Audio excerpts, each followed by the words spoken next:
this material world and go to the spiritual world where everything is eternal, blissful, full of knowledge, ultimate happiness does not exist in this material world. The only happiness there is in this material world is called flickering. Sukhalam dukhalam.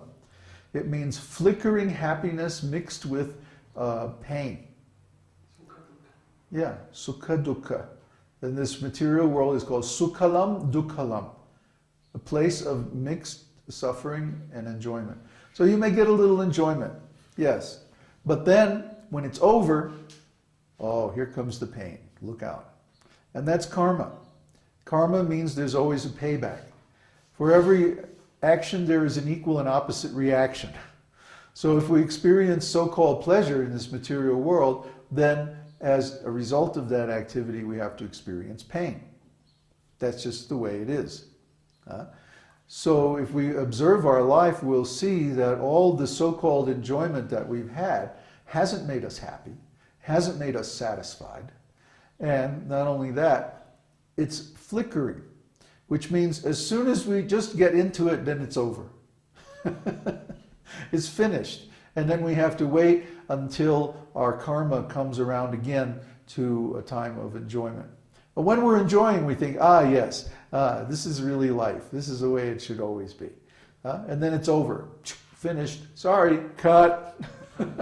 Next scene. So you have to go through life like this, constantly being kicked by the laws of material nature. It's not very nice. It's not really it's not our real life.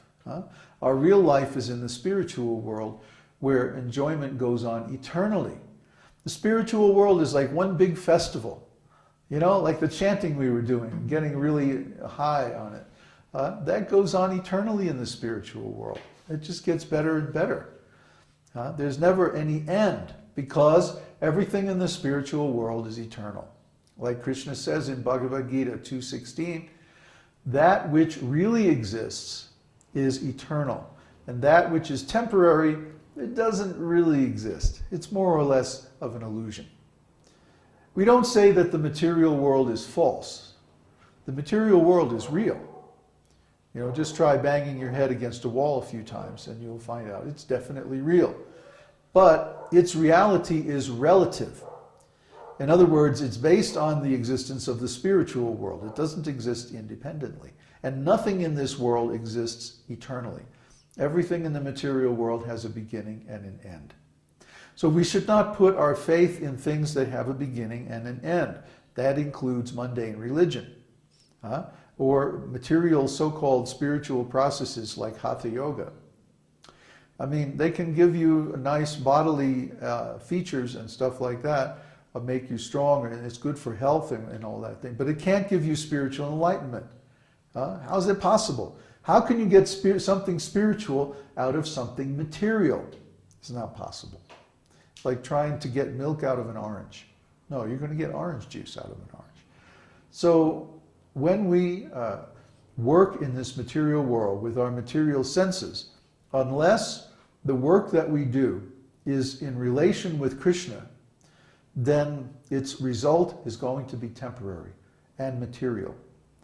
But when we work with the same body, mind, and senses in relationship with Krishna, this is called karma yoga. Karma yoga doesn't mean like being a nice guy and giving charity, you know, giving $5 to the Easter Seals charity or something like that. But it doesn't mean feeding children in poor countries and stuff like that. That's not karma yoga. That's material charity. And material charity, just like anything material, is controlled by the modes of material nature. So its result is also material. But when we offer food to Krishna, that's spiritual. Or when we dedicate our time, energy, resources, and so on to Krishna's service, meaning spreading this esoteric teaching and practicing it too, then our work becomes spiritual because it's in relationship with Krishna. It's in relationship with God. Okay? So just having a little religious service and then distributing food, just doing a little chanting and then maybe a little talk like this about the philosophy, and then having a nice meal or something like that. That's spiritual. That's karma yoga. Okay? One should use one's resources, time, and energy to support the mission of Krishna, to accomplish the purposes of Krishna, as stated in Bhagavad Gita. And what is his purpose? Manmana bhava madbhakto madhyaji magnamaskuru. He says, always think of me and become my devotee. Worship me and offer your homage unto me. Because you're always giving your attention to me, then surely you will come to me, he says. So he also says that what you think of at the time of death determines your destination in the next life. So what do we think of at the time of death? Well, has anybody ever read about near-death experiences? Well, what happens? The person sees their whole life flash before their eyes in a few seconds. So what are we going to think of at the time of death? We're going to think of everything that we did in our whole life. Every impression, every act, every experience that we had in our whole life is going to pass before our mind's eye at the time of death. So if our life is full of mundane activities and material impressions and just plain old physical work, then at the time of death, that's what we're going to think of. But if our life is full of chanting and studying the scriptures and doing service for the cause of Krishna in this world, then that's what we're going to think of at the time of death, and we're going to go to the spiritual world. So that's our process. The process is very simple, actually. It's simple for one who is sincere. If someone's not sincere, then, oh my goodness, it gets very complicated.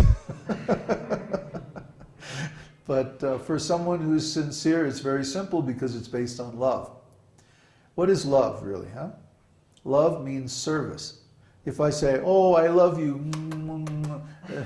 what value is that? It's just a sentiment. And tomorrow I could decide, oh no, actually I love somebody else. So what's the value of that? But if someone gives service, then we know their love is sincere. So we meet many people who say, oh yes, yes, I love Krishna, yes, yes, very nice. But then are they giving service? No. Are they sending donations to help us establish our preaching activities? No. Are they traveling, all across the world like Florian did, come all the way to Mexico just to work with us? No. What are they doing? Oh, they're going out with their girlfriend, and they're going to the store, and they're watching television, and then maybe once a week or so they check in on the website just to see, what Babaji's up to. Well, this is a spectator sport. This will not help you. You have to be active. You have to engage your initiative. You have to engage your intelligence. Think about this teaching. Try to understand it. That's what it means to change your ontology from material to spiritual. How many times have we talked about that? Thousands. But what does it really mean? It means that we don't seek happiness in this material world. Instead, we seek our happiness in the spiritual world where real happiness is actually available. That way, we don't get frustrated by trying to do something that's impossible. Material happiness is impossible. It's very fleeting. Here today, gone tomorrow. A fool and his money are soon parted.